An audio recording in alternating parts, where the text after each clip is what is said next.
Oh, what's up sa inyo mga kabayan? Kamusta kayo? Magandang araw muli, no? Mga kabayan, nagbabalik tayo sa ating channel at kahapon di tayo nakapag-upload na naman. O syempre, nakikita nyo ang mukha dyan ni Auntie Claire. Idol natin yan mga kabayan.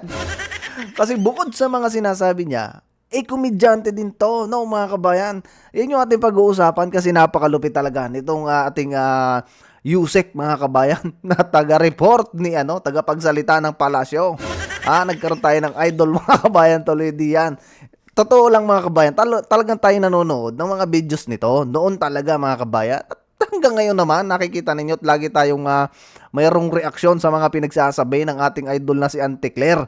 Hindi ko alam mga kabayan kung Auntie ba talaga itatawag natin dyan o unclear. Kasi talagang napaka-unclear mga kabayan ang pinagsasabi nito.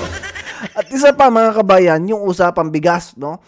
Abay, di ba naglunsad na sila mga kabayan, nagpakita pa, no, ng talagang kinain mga kabayan, nung sekretary ng DA, no, yung bigas na isinaing, talagang nagsaing pa mga kabayan. At yun yung pag-uusapan din natin, kasi pati reporter mga kabayan, hindi na naniniwala. Natatawa na lang mga kabayan dyan sa bigas-bigas na yan. At nakikiusap sila mga kabayan sa Comelec na sana'y hadlangan yung kanilang magandang hangarin. Ika nga ng mga kabayan ng administrasyon. At ito pa mga kabayan, isipin ninyo si Romualdez, sabi ng Okta Research, ito yung sabi mga kabayan sa balita ng News 5, no? O nga, Avanti News mga kabayan. Ang sabi doon ay sa pamumuno daw ni Romualdez mga kabayan, tumaas ang trust rating mga kabayan ng Kamara. Akalain mo. Anak ng tipaklong mga kabayan. Digat nung nakaraan sa Pulse Asia, bagsak ang survey, no, ni Romualdez. Ngayon mga kabayan, naglabas, no, ng survey, ng result survey ang Okta Research, no, at sinasabi doon mga kabayan na ang Kamara daw dahil sa pamumuno ni Romualdez ay tumaas ang ratings. Nga pala mga kabayan, no, maraming salamat nga pala sa mga bagong subscribers natin. Sa hindi pa, ayan, inaanyayahan ko kayo na mag-subscribe. At syempre, huwag kayong makakalimot na mag-like mga kabayan. Madali lang naman mag-like sige na. Ayun nga mga kabayan, maituloy natin, no. Isipin ninyo, no, sa kabilang banda, no, na talagang marami mga kabayan ang kabalbalan na nangyari diyan sa Congress, at even si John Vic Rimulya, 'di ba? Nagpasa yata ng resolution sa harap-harapan ng meeting ng cabinet ni Bogit mga kabayan na sinasabing rampant ang tawag dito, ang korupsyon sa Kamara mga kabayan. Kita ninyo biglang lumabas na ganyan na sinasabing tumaas pa ang trust rating ng mga tao dyan sa Kamara.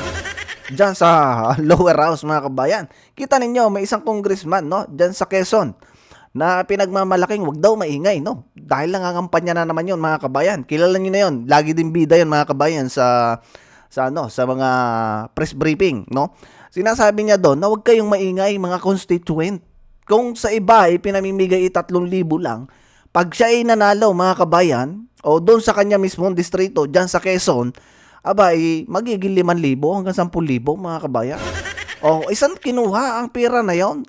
Matindi rin pala, no? At ito si Abante mga kabayan, nasabi ko na rin ito sa short video ko kanina, na yan pala, no, sabi nung isang congressman sa distrito sa S, no, na dating congressman dyan sa district 6, sinasabi mga kabayan na yung maganda na mga kabayan na semento, no, na kalsada, para lang masabing may ginagawa mga kabay, nispalto, ano? Isipin mo yan.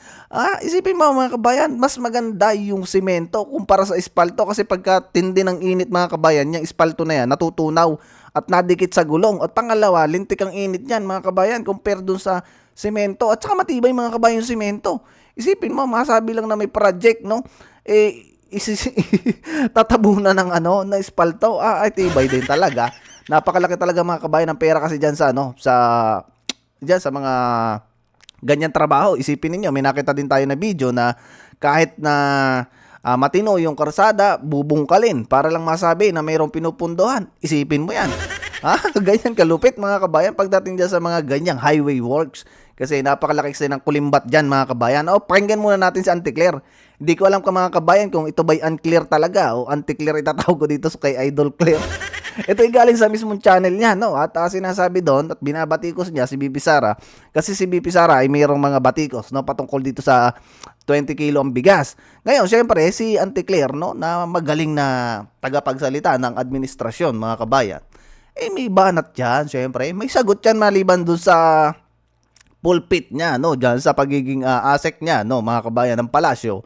Meron din yan ditong ribat sa sa kanyang channel. O ito mga kabayan, ako'y natatawa dito sa idol natin. Pakinggan nga muna natin. At ito yung may ribat, no? Ang sinasabi nito, yung mga pangako ni PRRD. Pakinggan natin mga kabayan, ha? Diba? Ngayon, iniikot nila yung kwento, ang pinapalabas nila, ang mahina ay yung Pangulo. Yung Pangulong Marcos. Totoo naman mga kabayan, may lumalabas na naman na video, no, ng isang kadete. Hindi ko lang alam mga kabayan, no, tinahanap ko yung yung full video, no. Ang sinasabi hindi daw kinamayan ng isang kadete, pero imposible naman mga kabayan, nakakabastos yon kung yun ay hindi kinamayan ng isang graduating na PMAR, no. Ang Pangulo, ang Commander-in-Chief nila, lalagpasan mo, kinamayan lang ay si Remulla at yung mga kasunod niya. Ay, nakakahiya yun mga kabayan kung lalagpasan niya ang Pangulo nang hindi man lang niya kinamayan. Diba? Kumakalat yan ngayon mga kabayan sa social media. Sige, tingnan natin mga kaklira. Tingnan natin. Pakita ko na to. Mga unclear. Pakinggan natin ha. Tayo papatawanin ito ng maigi. Sige ha, pangako, 20 pesos. Ito, ano kaya ito? Okay. Ito dati ang sinabi mga kaklir. Sige. Sige, sabihin. Ay, sorry. In importing rice to a tariff system where rice can be imported more freely. This will give us additional resources for our farmers, reduce the price of rice by up to 7 pesos. Kaya mo ginawa yung batas, rice certification law to para yung gusto mong 7 pesos na kada kilo ay mangyari ha. 7 pesos per kilo rice then after. Okay, yan ha. Kita mo mga kabayan ha. Hindi ko alam mga kabayan kung yung hearing comprehension niya, tama ba? Hearing comprehension, baka tayo madali dito. Yung pandinig niya mga kabayan ay sala din yata, ano? Abay, ulitin nga natin mga kabayan kung ano bagang sinasabi nito, kung naintindihan ba niyo yung sinasabi niya. Reduce the price of rice. Mga kaklir. Sige. Ay, sorry. In importing rice to a tariff system where rice can be imported more freely. This will give us additional resources for our farmers, reduce the price of rice by up to 7 pesos. Mga kabayan ha, malinaw ang sinasabi dyan ni PRRD. Ang pinangangalandakan kasi nitong mga literal na fake news mga kabayan, isa na to si Auntie Claire. Gagawing 7 kilo daw yung bigas mga kabayan. Yan yung pagkakaintindi nitong mga talyanista, no? Yung mga lutanista na yan mga kabayan. Yan yung pinakakalat nila na si PRRD daw ay nangako ng 7 kilo ang bigas. Napakalinaw mga kabayan ang sinabi dito. Imposible naman na hindi nyo naintindihan niyan. Ay bakit na si Auntie Claire hindi rin nata naintindihan? Ang sabi diyan, ibababa ng 7 pesos. Hindi gagawing 7 pesos yung kilo ng bigas. Tunay talaga. Tuloy natin mga kabayan. Kaya mo ginawa yung batas, rice certification law to Kaya nga. para yung gusto mong 7 pesos na kada kilo ay mangyari ha. 7 pesos per kilo rice then after. Okay, yan ha. Yan. Okay, ayan na mga kabayan. Tayo pinatatawa ni Unclear. Unclear talaga mga kabayan. Isipin mo, ang pagkakaintindi dun sa reduce. Ay gagawing 7 kilos. Reduce mga kabayan. Auntie Claire, ano kang ginagawa mo? Lalo mo kung pinahihiya ng ganyan idol pa naman natin ito mga kabayan si Auntie Claire. 2 years ha. Nangako 7 pesos per kilo na bigas ha. Because of the rice certification law. Okay. Per kilo and lower inflation significantly. I ask Congress to prioritize this crucial reform. Okay ha. 7 pesos. Ang pinangako. Ang iniisip, no? Kaya may pinaprioritize yung batas si RTL to Hindi ako nagkakamali mga kaklira. Yun lang naman yung involved dun at tungkol sa bigas So, 7 pesos, Sara. Yung inaspire ng tatay mo. Taggala talaga mga kabayan. Siya, tigil-tigilan na natin sa Auntie Claire. Talaga naman mga kabayan, hindi niya naintindihan yung reduce, no? Kumpara doon sa kasi pinaglalaban niyang pilit mga kabayan, yung 20 pesos ang kilo ng bigas. Ngayon, tingnan natin mga kabayan naman ang sinasabi nitong reporter na ito mga kabayan galing sa Net25. Ba't nga pala, no? Abay, may padali na ngayon mga kabayan ng palasyo na sila yata, para i-demolish na yata yung mga reporter, no? Na naka-assign dyan sa palasyo at makikinig sa report ni Auntie Claire. Ito, mga kabayan, so hindi naintindihan ni Auntie Claire, no? Yung reduce. At ang pagkakaintindi niya doon, ipabababa ay i-implement na 7 kilos yung bigas na katulad ni Bungit na nangako na gagawing 20 pesos yung kilo ng bigas. O dito, pakinggan naman natin yung reporter dito at ito yung mauutas din ng katatawa. Ito, nagsaing naman ang kanuran ng murang bigas at mismong si Agriculture Secretary Francisco Chu Laurel ang kumain para patunayang hindi para sa hayop kundi para sa tao. Kunin natin ang live report ni Vic Suminta. Vic, ikaw ba'y nakatikim rin? Hindi ko makalimutan mga kabayan yung mga sagot ni Auntie Claire do sa sinabi ni PR din 7 pesos. I-reduce na 7 pesos. Dinalabas niya 20 pesos yung kilo. 7 pesos yung kilo ng bigas. Ito talaga mga talyanista na to. Ipare-pares mga kabayan ng takbo ng utak.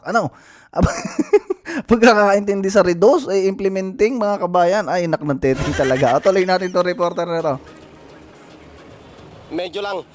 Alex, para patunayan na fit for human consumptions, itong nakatakdang 20 pesos na kada kilo ng bigas na ibebenta ng Department of Agriculture, nagsaing mismo sa opisina ng Department of Agriculture at sa harap ng media ay pinangunahan ni Agriculture Secretary Francisco Laurel Jr. ang pagkain nito kasama ang mga opisyal ng National Food Authority. Hindi pa sigurado kung matutuloy ang launching ng Department of Agriculture o DA ng 20 pesos per kilo na bigas sa Visayas at mga... Napakaputi mga kabayan ng bigas na pinakikita, no? Pati yung niluto nila, napakaputi. Pero yung pinakita ng JMA, bakit kulay maroon? bakit parang brown rice na. Pero okay mga kabayan, masarap yung brown rice at saka napakamahal ng kilo noon. Kaso ay kulay magba-brown. Kadiwa centers sa National Capital Region o NCR at ilang probinsya sa Luzon dahil kailangan pang hintayin ang desisyon ng Commission on Elections o COMELEC. Sinabi ni Agriculture Secretary Francisco Chu Laurel Jr. na kailangan ng exemption mula sa COMELEC dahil sa ipinatutupad na election ban para sa anumang government subsidy 10 araw bago ang halalan sa May 12. Actually, sa both events, we need COMELEC approval. But of course, kung sakaling hindi kami sa Cebu, kung hindi kami mabigyan ng COMELEC approval to sell, we can still launch without selling, di ba? Kung yung ilo-launch kasi sabi kanina, ilo-launch dun sa Kadiwa na May 2, if we do not have the COMELEC approval to sell it, then after election na talaga. Ayon kay Secretary Laurel, kung hindi magbibigay ng exemption na order ang COMELEC sa 20 pesos per kilo rice project ng DA, pagkatapos na ng eleksyon ito formal na mailulunsad. Inamin naman ng kalihim na aabot sa 10 hanggang 12 bilyong piso ang lugi ng gobyerno sa pagpapatupad ng 20 pesos per kilo na bigas dahil sa financial... Magaling mga kabayan ang dumadali ngayon dyan sa... Sino bang advisor tagar tinubungit? At palugi ang dali mga kabayan. Isipin ninyo ha, lugi pala dito sa bigas nare ang gobyerno. Ay, puta ra guys. Paano makakabayad ng utang yan? Kaya pala ngayon mga kabayan, napakalaki na deficit ng bansa. Kita mo, palugi. Palugi ang dali mga kabayan. Kaya tayo talaga lubog sa utang mga kabayan. Yung kaapu-apuhan natin ay talagang siguradong may utang na rin. Subsidy. Inihayag ni Laurel ng 370,000 metric tons na stock na bigas ng National Food Authority o NFA Grabe, na dami. gagamitin sa 20 pesos per kilo rice program ay binili noong nakarang taon sa halagang 33 pesos per kilo o kabuuang 9 billion pesos. Niliwanag ni Laurel na bagamat maghahati ang DA at mga local government units o LGUs sa 13 pesos na subsidy, malaki ang lugi ng gobyerno. Well, basically, we held off the supply, no? Kasi we're preparing for the launch na nga, no? Sorry na lang sa mga kung pumunta doon, kung walang, we're building at the stocks, Kasi we're expecting na pag inumpisahan to on May 2, if we are allowed by the COMELEC, baka magkaroon ng mahabang pila, So we have to be ready with the stocks. Tiniyak naman ni Secretary Laurel na kailangang ma-dispose ang 370,000 metric tons ng bigas ng NFA dahil kailangan itong palitan ng bagong ani ng mga lokal na magsasaka ngayong harvest season para sa panibagong buffer stock ng NFA na gagamitin sa panahon ng pananalasa ng mga kalamidad sa bansa. Isipin nyo yan mga kabayan ganyan pala karami ang natambak dyan sa mga bodega ng NFA. Bakit ngayon lang kasi inilabas ng mga yan? Na nakikita natin yung unang inilabas mga kabayan, talagang hindi mo makakain kasi nga merong mga bukbok, may amoy, nagkukulay brown na, yung iba may puti kasi pinaghalo siguro mga kabayan para nang sa ganun dumami yung puti na bigas. Isipin mo yan mga kabayan, at partida pa yan, sinabsidiya pa ng gobyerno yan. O, ikita nyo, talagang niluluto ang mga Pilipino sa sariling mantika. Yung pinansubsidize doon mga kabayan, siyempre galing yun sa mga Pilipino.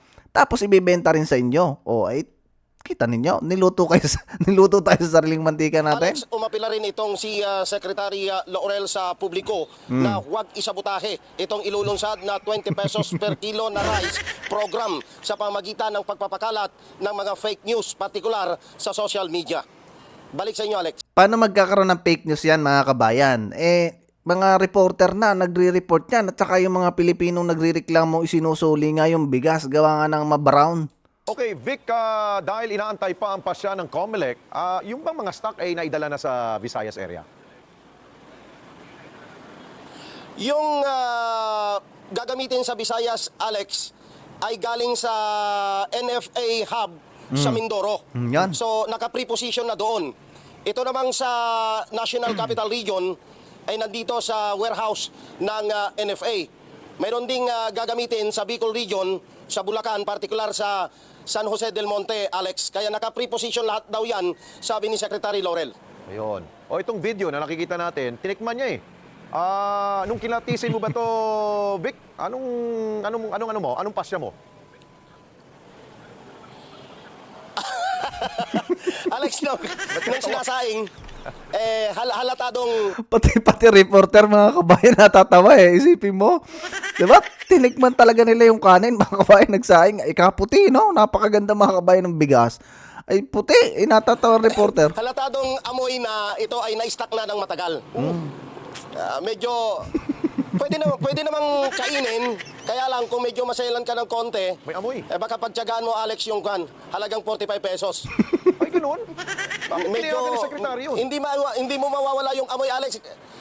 Kasi talaga aminado naman sila, stock na ito 6 months pataas yung Isipin ninyo mga kabayan, 6 months na palang stock yung bigas na yan. Talagang magkakaamoy yan. Ikatulad no, kayo nandyan mga kabayan sa Novaliches, no?